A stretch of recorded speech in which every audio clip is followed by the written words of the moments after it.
1587 సంవత్సరం ఇంగ్లాండు నుంచి కొందరు ప్రజలు కొత్త ప్రపంచం అని పిలిచే అమెరికాకు ప్రయాణం మొదలుపెట్టారు.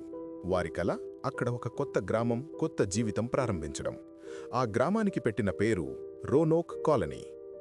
ఈ ప్రయాణానికి నాయకుడు జాన్ వైట్ అనే ధైర్యవంతుడు. అతనితో పాటు 115 మంది ఉన్నారు. పురుషులు, మహిళలు, పిల్లలు. వారిలో ఒక బిడ్డ కూడా పుట్టింది.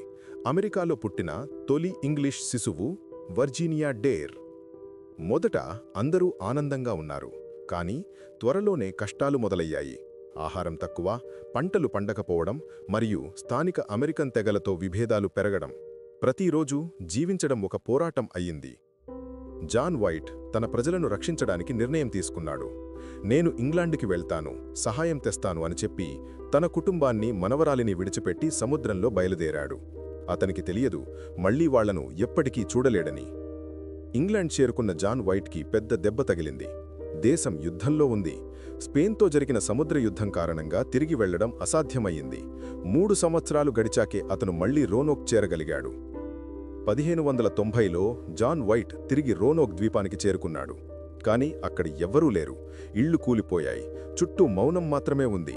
ఒక చెక్కు కట్టెలపై ఒక పదం చెక్కబడి ఉంది: క్రోవటోవాన్. క్రోటోవాన్ అనేది దగ్గర్లో ఉన్న ఒక దీవి పేరు. జాన్ వైట్ వెంటనే అక్కడికి వెళ్లాలని నిర్ణయించాడు. కాని తుఫానులు, గాలులు అతన్ని ఆపేశాయి. ఆ దీవి అతనికి ఎప్పటికీ అందలేదు. వలసదారులు ఏమై ఉంటారు? కొందరు చెబుతారు వాళ్లు స్థానిక తెగలతో కలిసిపోయారని. మరికొందరంటారు ఆకలితో లేక వ్యాధులతో చనిపోయారని. ఇంకొందరు వారిని దాడి చేసి చంపారని నమ్ముతారు. చరిత్రకారులు శతాబ్దాలపాటు ఈ రహస్యాన్ని పరిష్కరించడానికి ప్రయత్నించారు. కొన్ని తెగలలో యూరోపియన్ రక్త సంబంధాలు కనబడినా ఖచ్చితమైన ఆధారం దొరకలేదు. రోనోక్ కాలనీ ఇప్పటికీ అజ్ఞాత మిస్టరీగానే ఉంది. నేడు రోనోక్ ద్వీపం పర్యాటక ప్రదేశంగా ఉంది.